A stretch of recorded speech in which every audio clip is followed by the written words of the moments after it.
एक कलेक्टर साहब छुट्टी पर अपने घर आए हुए थे। सादे कपड़ों में वे एक ऑटो रिक्शा में बैठकर कहीं जा रहे थे। रास्ते में एक चेक पोस्ट पर पुलिस ने ऑटो रिक्शा को रोक लिया। पुलिसकर्मियों ने ऑटो चालक से कागजात की मांग की और कमी निकालते हुए रिश्वत की मांग शुरू कर दी।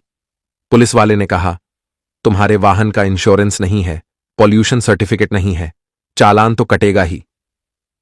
ऑटो चालक हाथ जोड़कर बोला, साहब, मुझसे गलती हो गई, कागज मेरे पास हैं लेकिन घर पर छूट गए हैं, मैं कल दिखा दूंगा, कृपया माफ कर दीजिए। पुलिसकर्मी ने सख्ती से कहा, नहीं, चालान तो कटेगा। हां, अगर चालान नहीं कटवाना चाहते तो 1000 रुपये दे दो। यह सुनकर कलेक्टर साहब चुपचाप पूरी घटना देख रहे थे। ऑटो रिक्शा वाला विनम्रता से कहता है, साहब, अभी तो मैं घर से निकला हूं, दिन की शुरुआत ही हुई है, मेरे पास पैसे नहीं हैं। अभी तक मैंने सिर्फ 100 रुपये ही कमाया है, मैं आपको कहां से पैसा दूं। पुलिसकर्मी तंज कसते हुए जवाब देता है, तुमने कल तो कमाया होगा, वो पैसा कहां गया, उन्हीं पैसों में से दे दो। ऑटो चालक ने निराश स्वर में कहा, साहब, वो पैसे तो कल ही खर्च हो गए, मेरे पास सच में पैसे नहीं हैं, आप मुझे माफ कर दीजिए, आगे से ऐसी गलती कभी नहीं करूंगा, मैं हमेशा अपने कागज साथ रखूंगा। इस पूरी बातचीत के दौरान कलेक्टर साहब, जो ऑटो के पीछे बैठे थे, चुपचाप सब कुछ देख और सुन रहे थे। जब पुलिसकर्मी ऑटो रिक्शा वाले पर रौब डालने और डराने की कोशिश करने लगा तो कलेक्टर साहब उसकी हरकतों पर ध्यान देने लगे, उल्टा सीधा उसको बोलने लगता है। तो दोस्तों, कलेक्टर साहब को गुस्सा आता है और कलेक्टर साहब पुलिस वाले से कहते हैं, तुम्हारी ड्यूटी यहां पर किसने लगाई है और तुम्हें चालान काटने का अधिकार किसने दिया है? ये कोई तरीका है? इस तरीके से किसी से बात करते हो? दोस्तों, जो पुलिस वाला था वो समझता ही नहीं कि ऑटो में बैठा हुआ व्यक्ति कौन है। उस समय जो कलेक्टर साहब थे वो शर्ट, पैंट और चप्पल पहने हुए थे और नॉर्मल कपड़ों में ही, सिविल ड्रेस में, अपने दोस्त से मिलने के लिए घर से निकले थे। दोस्तों, पुलिस वालों को लगा कि यह कोई आम आदमी है जो उनसे इस तरीके का सवाल जवाब कर रहा है। तो दोस्तों, पुलिस वाला उस कलेक्टर साहब को गाली देने लगा, उल्टा सीधा बोलने लगा, उनका कॉलर पकड़कर खींचकर ऑटो से बाहर निकाला और एक थप्पड़ मार दिया। लेकिन दोस्तों, उसके बाद जो पुलिस वाले के साथ हुआ वह आप सोच भी नहीं सकते। जब आप जानेंगे तो आपके पैरों तले जमीन खिसक जाएगी। दोस्तों, वो पुलिस वाला कलेक्टर साहब और उस ऑटो रिक्शा वाले को गिरफ्तार करके अपने थाने ले जाता है। लेकिन फिर भी कलेक्टर साहब अपनी पहचान नहीं बताते और यह नहीं कहते कि वह कलेक्टर हैं। लेकिन दोस्तों, उस रात ऐसा क्या हुआ कि पूरे थाने में हंगामा मच गया और जो ऑटो रिक्शा वाला था उसकी भी पैरों तले जमीन खिसक गई। साथ ही उस सिपाही के साथ जो इन दोनों को गिरफ्तार करके लाया था, कुछ ऐसा हुआ जिसे जानकर सच में आपके होश उड़ जाएंगे। दोस्तों, यह घटना बेहद दिलचस्प है। आइए इस वीडियो के माध्यम से पूरी सच्चाई जानते हैं। लेकिन दोस्तों, वीडियो में आगे बढ़ने से पहले आपसे एक छोटी सी रिक्वेस्ट है। अगर आप हमारे चैनल पर पहली बार आए हैं तो कृपया चैनल को सब्सक्राइब करें और वीडियो को लाइक करें। इससे हमारा हौसला बढ़ेगा और हम आपको और भी ज्यादा इंटरेस्टिंग कहानियां सुनाते रहेंगे। दोस्तों, यह सच्ची घटना राजस्थान के एक छोटे से गांव की है। जो कलेक्टर साहब थे उनका नाम अभय प्रताप सिंह था। अभय प्रताप अपने माता पिता के इकलौते बेटे थे। उनकी जिंदगी बचपन से ही संघर्षों से भरी रही। आज से 10 साल पहले उनकी हालत बिल्कुल अलग थी। उस समय कलेक्टर साहब अपने पिताजी के साथ सब्जी मंडी में सब्जी बेचने जाया करते थे। दिन भर कड़ी मेहनत के बाद बमुश्किल 200 से 400 रुपये कमा पाते थे। इन्हीं पैसों से वह अपनी पढ़ाई का खर्च उठाते थे और अपने माता पिता व परिवार का भरण पोषण करते थे।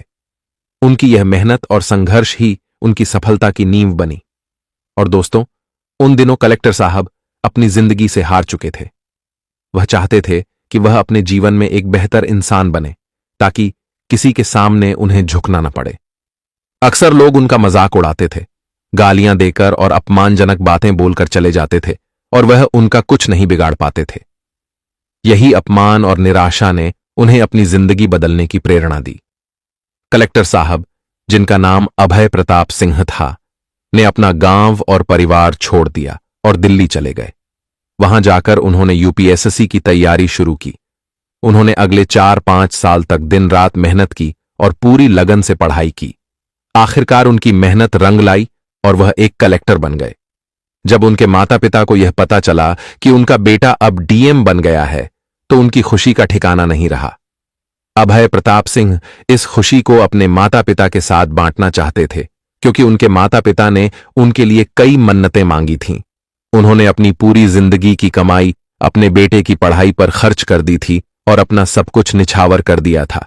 इसलिए अभय ने सोचा कि ट्रेनिंग पर जाने से पहले वह घर जाकर अपने माता पिता से मिलें और उनके साथ पूजा पाठ करवाएं, ताकि उनकी मन्नतें पूरी हो जाएं और सब कुछ सही तरीके से आगे बढ़े। अब दोस्तों, कलेक्टर साहब अपने घर लौटने की तैयारी करते हैं और यहीं से एक नई कहानी शुरू होती है।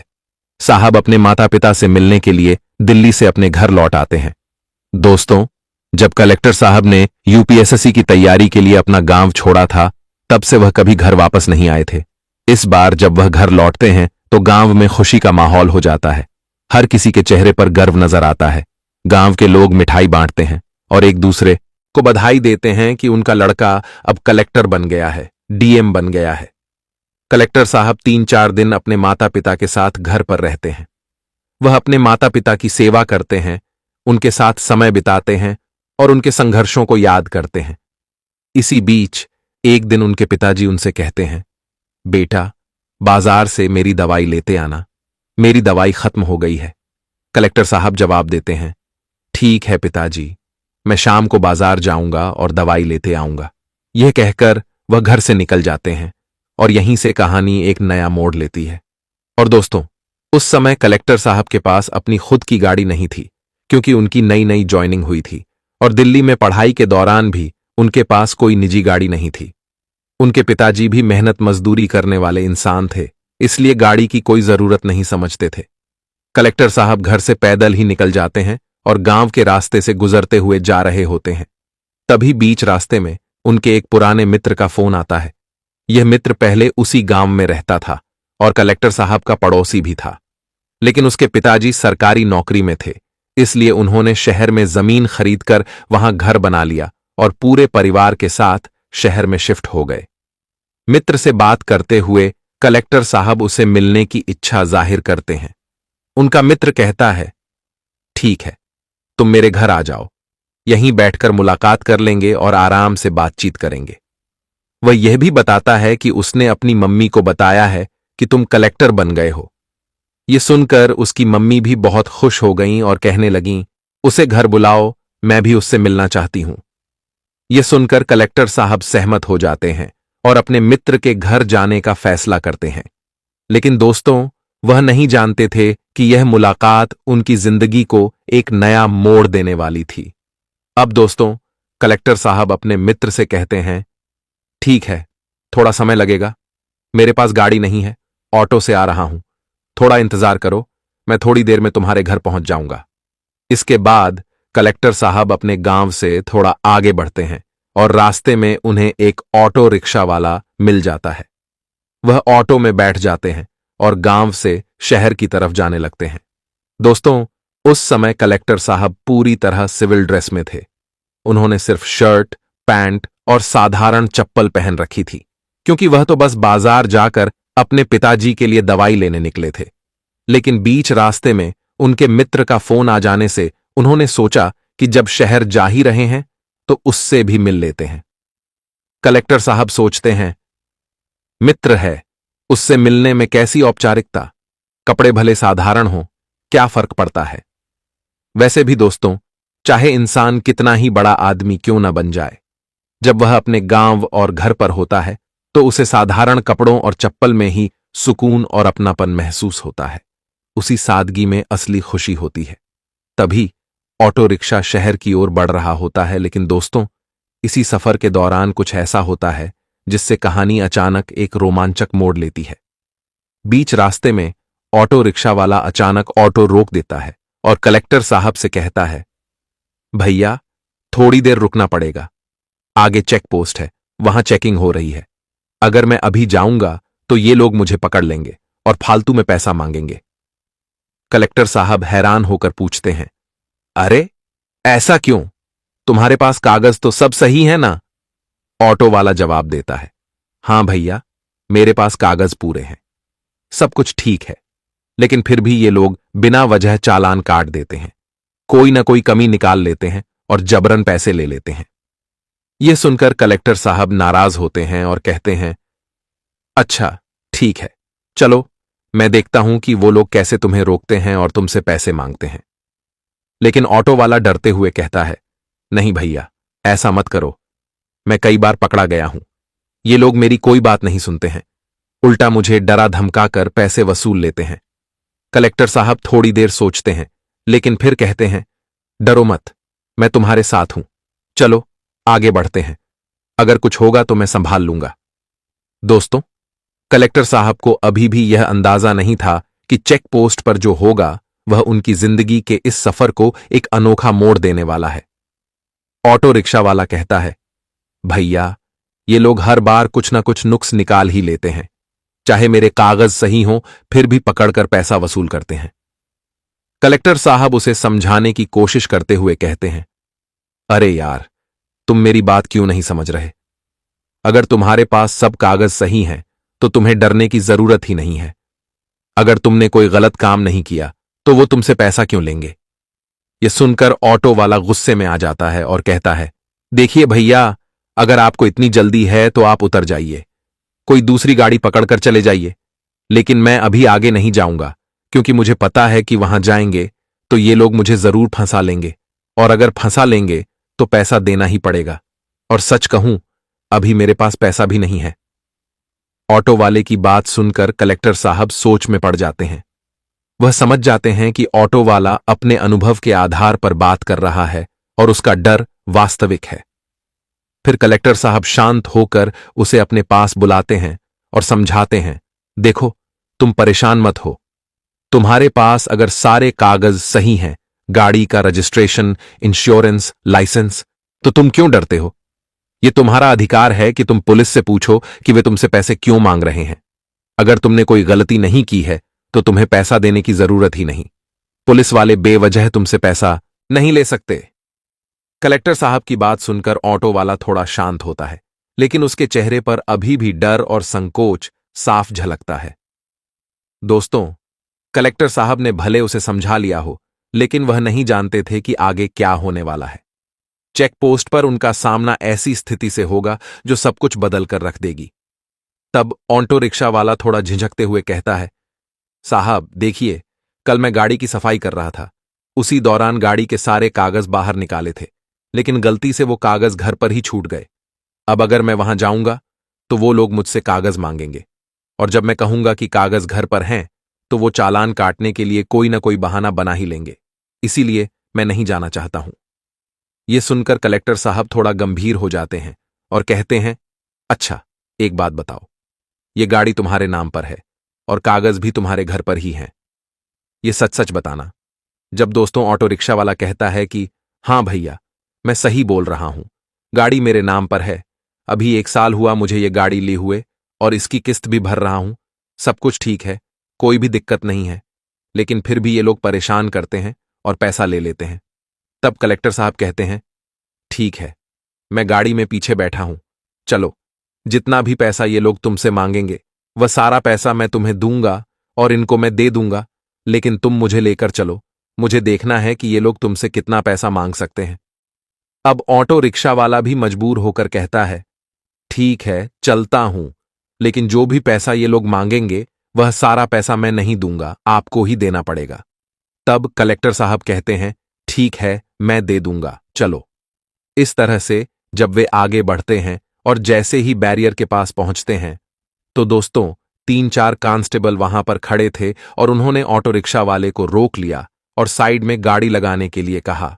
ऑटो रिक्शा वाला तुरंत गाड़ी को साइड में लगा देता है। तभी वहां एक कांस्टेबल आता है और कहता है, गाड़ी का कागज दिखाओ।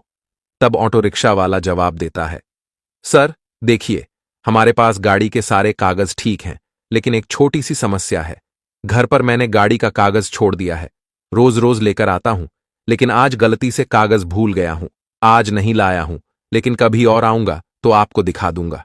तब दोस्तों पुलिस वाला अपने मोबाइल में कुछ चेक करता है और चेक करने के बाद कहता है, तुम्हारी गाड़ी का पॉल्यूशन नहीं है और तुम्हारा गाड़ी का इंश्योरेंस भी फेल है। तुम्हें चालान तो देना ही पड़ेगा। अब ऑटो रिक्शा वाला हाथ जोड़कर माफी मांगते हुए कहता है, साहब छोड़ दीजिए, गलती हो गई है। कागज मैं लेकर आऊंगा, आपको दिखा दूंगा। मेरे कागज ठीक हैं, कोई कमी नहीं है। तब पुलिस वाला कहता है, नहीं, देखो दो तो मैं तुम्हारा चालान नहीं काटूंगा और तुम्हें छोड़ दूंगा। तुम्हारा ज्यादा पैसा भी खर्च नहीं होगा। अब ऑटो रिक्शा वाला रोने लगता है और कहता है, साहब अभी तो मैं घर से निकला हूं कमाने के लिए। अभी मेरी बस 1 रुपया कमाई हुई है, तो मैं आपको 1 रुपया कैसे दे दूं? और इसमें मेरी कोई गलती नहीं है, मैं आपको पैसा क्यों दूं? फिर पुलिस वाला उस ऑटो रिक्शा वाले को धमकी देने लगता है और गाली गलौज करने लगता है। पुलिस वाला कहता है, एक तो तुम गलती कर रहे हो, कागज नहीं दिखा रहे हो और ऊपर से बदतमीजी कर रहे हो। लेकिन दोस्तों, कलेक्टर साहब जो कि चुपचाप ऑटो की पीछे वाली सीट पर बैठे हुए थे और सब कुछ सुन रहे थे, कुछ नहीं बोल रहे थे। जब पुलिस वाला ऑटो रिक्शा वाले को 2-3 थप्पड़ मार देता है और गाली देने लगता है, तब कलेक्टर साहब उस पुलिस वाले से पूछते हैं, भाई एक बात बताओ, तुम्हारी ड्यूटी यहां पर किसने लगाई है और तुम्हें यह चालान काटने का अधिकार किसने दिया है? क्योंकि चालान काटने का अधिकार तो सिर्फ ट्रैफिक पुलिस को ही होता है। तुम्हें कौन बोला है यहां पर चालान काटने के लिए? अब दोस्तों, पुलिस वाला पहले से ही ऑटो रिक्शा वाले पर गुस्से में था और उसका दिमाग खराब था। उसे लगता था कि यह कोई साधारण गांव का आदमी है जो शहर में जा रहा है और शायद किसी काम से आ रहा है। यही सोचकर पुलिस वाला कलेक्टर साहब का कॉलर पकड़ता है और पीछे वाली सीट से उन्हें खींचकर बाहर निकाल देता है। बाहर निकालने के बाद वह उन्हें धमकी देता है और कहता है, तुमसे क्या मतलब है? तुमको जो काम करना है, जहां जाना है, जाओ, अपना काम करो। मैं इससे बात कर रहा हूं, बीच में बोलने की तुम्हें क्या जरूरत है? तब कलेक्टर साहब कहते हैं, अगर तुम्हें वर्दी मिल गई है तो इसका मतलब यह नहीं कि तुम जो चाहो वो करोगे। जिसको मारने का मन करेगा उसे मार दोगे और जिससे पैसा वसूलने का मन करेगा उससे वसूल लोगे। यही वर्दी का मतलब है। ये सब सुनकर पुलिस वाले को बहुत गुस्सा आ जाता है और वह कलेक्टर साहब को गिरफ्तार कर लेता है। वह कहता है, चलो, यहां पर तुमको नहीं समझाऊं तो तुम्हें थाने पर लेकर समझाता हूं। अब कलेक्टर साहब भी चुप रहते हुए कहते हैं, ठीक है, चलो, मैं भी तुम्हारे साथ थाने पर चलता हूं और देखता हूं कि वहां तुम मुझे क्या समझाओ। मैं भी यही चाहता हूं। इसके बाद पुलिस वाला ऑटो रिक्शा वाले चालक और कलेक्टर साहब दोनों को गिरफ्तार कर लेता है। वे दोनों पुलिस स्टेशन पहुंचते हैं, लेकिन जैसे ही कलेक्टर साहब पुलिस स्टेशन पर पहुंचते हैं, एक सिपाही उन्हें पहचान लेता है। वह तुरंत उनके पास जाकर उन्हें सैल्यूट करने लगता है और सिपाही कलेक्टर साहब से कहता है, साहब, अरे आप यहां पर कैसे आ गए हैं और ये इनके साथ आप क्या कर रहे हैं? ये कैसे गिरफ्तार हो गए? क्या मतलब हुआ है? कुछ बताइए। तब कलेक्टर साहब मुस्कुराते हुए कहते हैं, अरे नहीं नहीं, कोई बात नहीं, बस थोड़ी सी गलतफहमी हो गई थी। सिपाही फिर थोड़ी देर चुप रहता है और कलेक्टर साहब की स्थिति को देखकर वह और कुछ नहीं पूछता, लेकिन उसका चेहरा साफ बताता है कि उसे अभी भी समझ में नहीं आ रहा था कि यह सब कैसे हो गया। अभी थोड़ी देर में सारी गलतफहमी दूर हो गई। दोस्तों, वह कांस्टेबल सैल्यूट करके साइड में हो जाता है और जब पुलिस वाला यह देखता है कि थाने का ही कांस्टेबल कलेक्टर साहब को सैल्यूट कर रहा है, उन्हें साहब कह रहा है और पूछ रहा है, साहब, आपको गिरफ्तार क्यों किया गया है? तो दोस्तों, उसके पैरों के नीचे से जमीन खिसक जाती है। उस समय उसे कुछ समझ नहीं आता कि आखिरकार उसके सामने क्या हो रहा है। ऑटो रिक्शा वाला भी उस समय पूरी स्थिति को समझ नहीं पाता कि वहां पर क्या चल रहा है। तब कलेक्टर साहब थाने में मौजूद सभी सिपाहियों को एक जगह बुलाते हैं और समझाते हैं, आप लोग अगर अपने शहर में इस तरीके से काम करेंगे तो बताइए, यहां की जनता पुलिस से क्या उम्मीद रखेगी? कलेक्टर साहब गुस्से में कहते हैं, शायद आप लोग जैसे पुलिस वालों के कारण ही पूरी पुलिस टीम बदनाम होती है। इस ऑटो रिक्शा वाले की कोई गलती नहीं थी, लेकिन फिर भी आप इससे 1000 रुपए मांग रहे थे। अगर यह पूरा दिन मेहनत करेगा तो भी उसे 100 रुपए मिलेंगे या नहीं, यह तो उसे भी नहीं पता है। लेकिन आप बिना कुछ किए बस चुटकी में उसे 1000 रुपए निकाल लेंगे और अपने पॉकेट में रख लेंगे। क्या आपको ड्यूटी के दौरान यही सिखाया गया है? फिर कलेक्टर साहब उस सिपाही से कहते हैं, अगर मैं इस ऑटो रिक्शा वाले के साथ नहीं बैठा होता, अगर मैं इस पोस्ट पर नौकरी नहीं करता, तो मुझे यह सारी बातें नहीं पता होती। आप लोग मुझे इसके साथ साथ फंसाकर मुझे भी जेल में डाल देते। तब मेरी जिंदगी बर्बाद हो जाती और मैं भी नहीं जानता कि आप लोग कितने लोगों के साथ ये सब हरकतें करते होंगे। अब दोस्तों, वहां पर बहुत ज्यादा हंगामा खड़ा हो जाता है और बहुत सारी इंक्वायरी वहां पर बैठ जाती है। कई तरह की कार्रवाई होती है। फिलहाल वहां पर 1-2 दिन तक सभी स्टाफ के लोग परेशान रहते हैं और सबके बीच में दहशत का माहौल बन जाता है। लेकिन दोस्तों, धीरे धीरे कार्रवाई आगे बढ़ती है और अंत में निष्कर्ष यह निकलता है कि जो पुलिस वाला कलेक्टर साहब के साथ बदतमीजी कर रहा था, उसे नौकरी से निकाल दिया जाता है, निलंबित कर दिया जाता है, उसके की सजा उसे मिल जाती है। अब दोस्तों, वह पुलिस वाला अपने घर पर बैठकर अपने पड़ोसियों, दोस्तों और रिश्तेदारों से श्वास लेता है और सोचता है कि उसे अब अपनी जिंदगी में पैसा कमाने और अपनी जिंदगी को सही तरीके से गुजारने की आवश्यकता है। दोस्तों, ऐसे लोगों के साथ ऐसा ही होना चाहिए, तभी वह अपनी गलतियों से सीख पाएंगे और एक बेहतर इंसान बन सकेंगे। दोस्तों, इस घटना को सुनने के बाद आप लोग क्या कहना चाहेंगे? अपनी राय हमें कमेंट बॉक्स में जरूर बताइएगा। दोस्तों, इस कहानी को सुनाने का मेरा उद्देश्य किसी को परेशान करना, भावनाओं को आहत करना या किसी के दिल को दुखाना नहीं था, बल्कि मेरा उद्देश्य आपको जागरूक, सचेत और अलर्ट करना था। इस पूरे वीडियो को देखकर आपका मन सोचने पर मजबूर हो गया होगा। ऐसी ही और कहानियों के लिए हमारे चैनल को लाइक, शेयर और सब्सक्राइब जरूर करें। आपकी क्या राय है? कृपया अपनी राय निष्पक्षता के साथ कमेंट बॉक्स में जरूर दें। जहां भी रहिए, सचेत रहिए, सुरक्षित रहिए। बहुत बहुत धन्यवाद।